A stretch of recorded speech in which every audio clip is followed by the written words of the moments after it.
Well then, I can definitely tell you I was not planning on making a video for this. I was just gonna wait until the Coke 600 actually. I was just gonna wait. I was just gonna wait. Just summarize everything that happened over the course of the week. But nah, here we I think it'd be appropriate to at least touch on what exactly went down tonight. So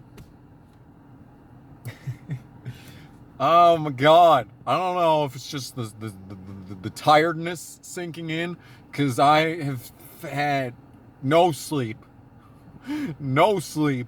I am just dead in the water. If there was water around here, because I'd be dead in it. But there is no water around here because all the fucking storm systems that just annihilated Montana completely bypassed here by about 20 miles. So there's no water whatsoever in this fucking location, but that is not relevant to the conversation at hand. So this was supposed to start at 6, 4 o'clock here, if you're interested, if you're keeping track at home, but it didn't.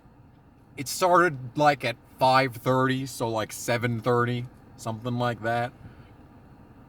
So it was right in the thick of prime time, which is really nice. And if they'd actually put this race on the network, it probably would have gotten a fairly large amount of viewership. And the viewers would have been treated to a decent race.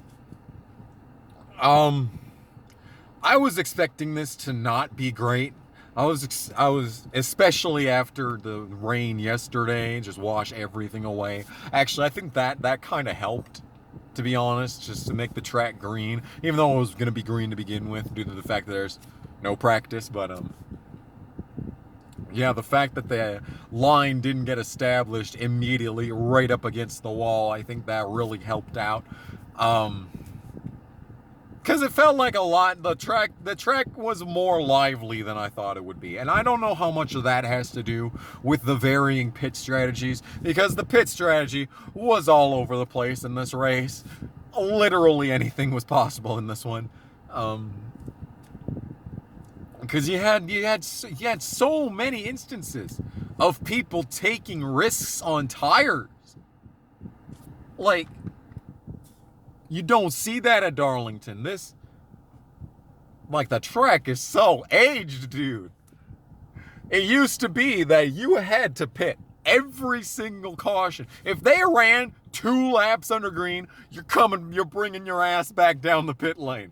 That's how it used to be. But I don't know if it's just the package that does this, because you'd think that they'd be, hanging even more loose. The sheer level of downforce in the cars would just annihilate the tires, but apparently it was fine. Apparently it was nothing. Apparently it was nothing to the tires, man. Goodyear brought a rock to the track this week. Seriously, dude. But, yeah, and it's just,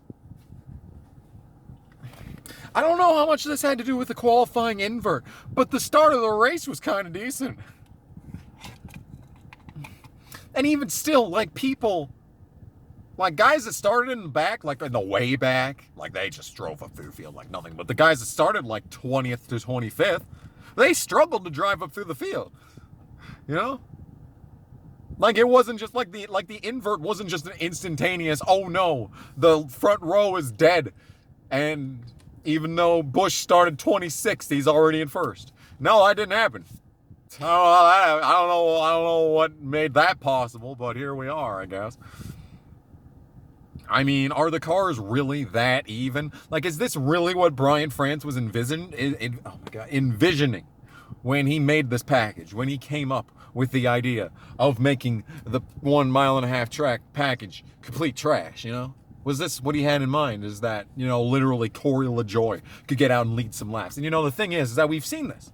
We've seen this with this package in the past. We saw this in the Coke 600 last year when Reagan didn't take tires on the final restart, and he damn near got a top 5 out of it, If more people had stayed out with him, maybe he would have held it until 2 to go. He wouldn't have won, I can tell you that much, but hey, he tried. But you saw that so many times today. You saw that with Newman. He stayed out on like 10 lap old tires and he was rock steady the entire time. Newman was on a mission today.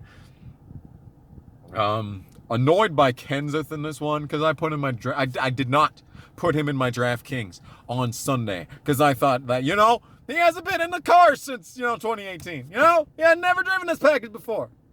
And then he gets a top 10. And in this race, I think he ran better than he did in Sunday's race. And then he just, I don't know if that was a pit crew's fault on the final thing, but he just fucked off into the wall. That was the end of his race. He finished, 30th? Fucking champion over here. Yeah.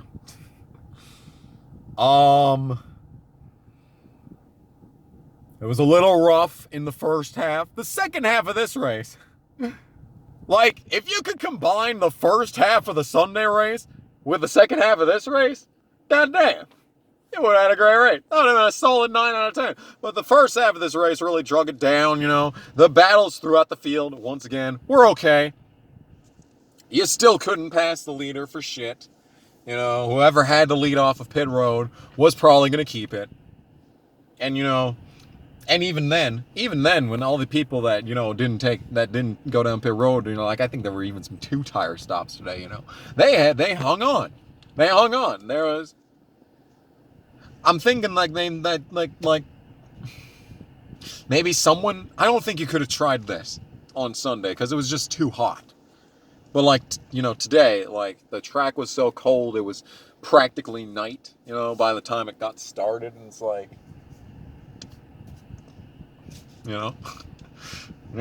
was basically the start time of a regular Southern 500. And it turned out to be far more fulfilling from start to finish than the Southern 500. And it's I like long races. That's why I'm doing the Tony Raines series. But it wasn't that bad. It wasn't that bad. Yeah, it was 8. It was 8. The word that I would describe this race is 8. That's the word. I said Sunday was a 6 out of 10. I would call this one. I would put this all the way up to 7.5, 8. Like that. It felt more engaging. I felt more engaged in the action. It felt like more things were happening. And while there was, some cautions for nonsense, like Nemechek, he fucking finished 8th. He finished 8th on Sunday, and he didn't complete 20 laps today? Fucking A, Nemechek. Yeah. Yeah. So, what about that thing that happened and to bring out the final caution, Kamikaze? You want to talk about that? You want to talk about that? You want to talk about how everyone leapt to Elliott's defense instantaneously and how the exact same thing happened to Truex in 2018 at Bristol, and no one came to Truex's defense in that one, even though it was the exact same thing that happened. But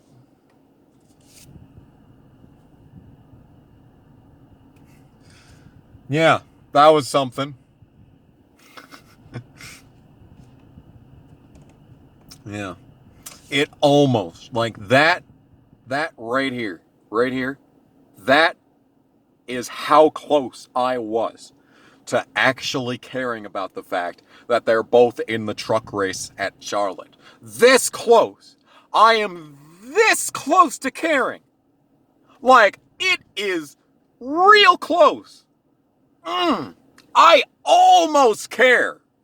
I almost care. I was gonna watch I was gonna watch it either way, because the Truck Series is the best series. Truck Series, best series.